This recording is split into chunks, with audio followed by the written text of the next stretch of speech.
Lulu Tobing, salah satu aktris kenamaan Indonesia, pernah bilang di sebuah interview kalau salah satu rahasia awet mudanya adalah tidur yang cukup. Aku minum vitamin C 1000 nggak berhenti. Minumnya air putih terus. Sehari berapa liter? Kayaknya minimal 1,5 liter udah pasti harus ya. Terus suka tidur 8 jam. Kalau nggak 8 jam tuh cranky gitu. Emang bener ya tidur yang cukup bisa bikin kulit tampak lebih muda?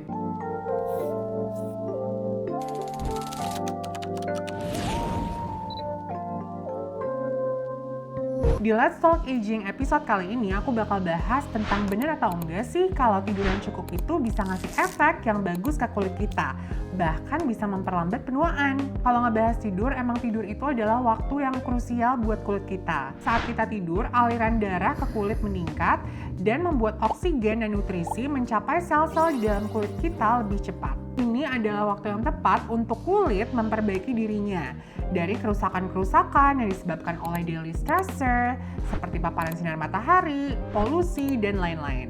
Selain itu, saat kita tidur, kulit kita juga merilis hormon pertumbuhan yang penting untuk produksi kolagen yang mampu mempertahankan elastisitas dan kekencangan kulit. Nah, ternyata hal ini juga dibuktikan oleh penelitian yang dilakukan oleh Department of Dermatology and Department of Pulmonary and Sleep Medicine, University Hospitals Case Medical Center. Penelitian ini membuktikan bahwa orang yang tidurnya cukup memiliki skor penuaan intrinsik yang lebih rendah dibanding orang yang tidurnya nggak cukup. Selain itu, penelitian ini juga menunjukkan bahwa orang yang tidur dengan cukup memiliki kemampuan untuk recovery dari efek sinar UV lebih cepat dibanding dengan orang yang tidurnya nggak cukup. Orang yang tidurnya cukup juga menunjukkan kalau mereka 30% lebih baik dalam perbaikan skin barrier dibandingkan dengan orang yang tidurnya nggak cukup. Jadi dari hasil penelitian ini udah terbukti ya Bumis, kalau tidur yang cukup itu punya pengaruh atau efek yang bagus ke kulit. Nah sekarang aku mau jelasin sedikit dampak yang terjadi ke kulit kamu kalau misalnya kita kurang tidur. Kalau tubuh kita nggak dapat tidur yang cukup, nggak cuma tubuh kita aja loh yang ngerasa tetap lelah, tapi juga kulit kita. Dan kondisinya nggak akan sebagus kalau kita tidur dengan cukup. Kalau kamu kurang tidur, kulit kamu juga bisa mengalami hal-hal berikut. 1. Kulit yang kering. Kekurangan tidur bisa menyebabkan skin barrier kamu nggak berfungsi dengan baik. Dan hal ini bisa menyebabkan kulit kamu mengalami transepidermal water loss. Nah ini nantinya bisa bikin kulit kamu kering dan dehidrasi. Yang kedua, kulit kusam. Berdasarkan hasil penelitian dari The Journal of Clinical Medicine, kurang tidur bisa menyebabkan kulit menjadi kusam dan membuat kulit yang sudah kusam terlihat lebih kusam. Ketiga, lingkaran hitam di bawah mata. Selain kulit kering dan kusam, kurang tidur juga bisa menyebabkan munculnya lingkaran hitam di bawah mata loh. Lingkaran hitam di bawah mata ini muncul sebagai tanda dari kelelahan dan kurangnya tidur. Dan bisa semakin terlihat kalau emang kamu udah punya lingkaran hitam di bawah mata sebelumnya.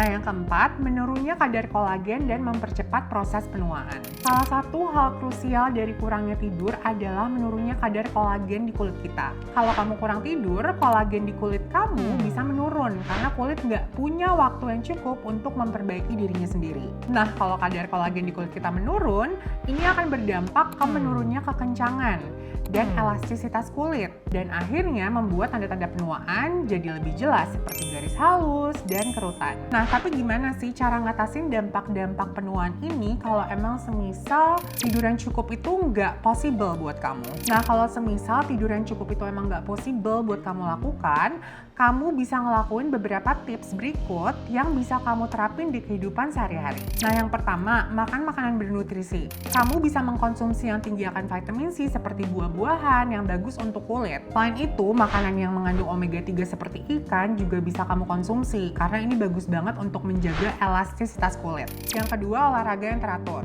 Olahraga yang teratur ini bisa ngasih manfaat ke kulit kamu. Olahraga dengan rutin atau teratur bisa melancarkan sirkulasi darah, membantu suplai oksigen dan nutrisi ke sel-sel kulit agar tetap lebih bercahaya dan glowing. Yang ketiga, minum air putih yang cukup. Tubuh kita termasuk kulit perlu asupan air yang cukup. Asupan air yang cukup ini bisa membantu untuk menghidrasi kulit agar tetap terjaga kelembapannya. Yang terakhir, kamu juga bisa mengelola stres. Karena stres yang berkepanjangan akan menimbulkan pelepasan hormon kortisol ke kulit yang akan berdampak ke percepatan penuaan kulit. Selain dari pola dan gaya hidup, kamu juga harus ngebantu kulit kulitmu agar tetap kelihatan lebih muda dengan penggunaan skincare. Kalau kamu mau mulai untuk support kulitmu dengan penggunaan skincare, kamu bisa coba pakai ini. Yang pertama, C+ Brightening Booster dari Bumil. Ini adalah serum vitamin C yang bisa bantu kulitmu terlihat lebih cerah dan bantu memudarkan kulit kusam. Atau kalau kulit kamu emang udah mulai nunjukin tanda-tanda penuaan seperti garis halus, kulit kendur, atau kering, kamu bisa pakai produk yang emang fokusnya ke anti-aging seperti Pro Peptide Booster dari Bumil. Nah, Pro Peptide Booster ini nih ada kandungan peptide-nya dan galactomyces ferment filtrate ini bisa ngebantu ngehidrasi kulit kamu dan bikin kulit kamu terlihat lebih kencang. Selain itu, kalau kamu mau fokus untuk menghilangkan fine lines atau wrinkles, kamu bisa pakai HPR Retinol Serum dari Bumil yang udah teruji lebih cepat untuk mengatasi tanda-tanda penuaan. So, segitu dulu pembahasan Let's Talk Aging di episode kali ini. I'll see you guys in the next video. Bye!